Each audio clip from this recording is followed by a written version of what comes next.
রয়েছে। ট্রেন দুর্ঘটনা তদন্ত, ট্রেন দুর্ঘটনা তদন্ত, দুর্ঘটনার তদন্ত নিরাপত্তা প্রতিরোধ সুপারিশের ব্যবস্থা রাখা হয়েছে।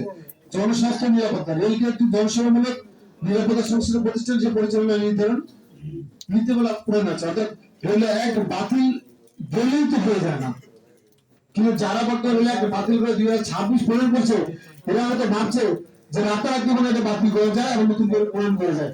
এবার এই রেল অ্যাক্ট বাতিল বা করে সংশোধন করতে হলে আপনাকে আগে 50 বছরের রেল সম্পর্কে অভিজ্ঞতা অর্জন করতে হবে, এটা আমি মনে করি।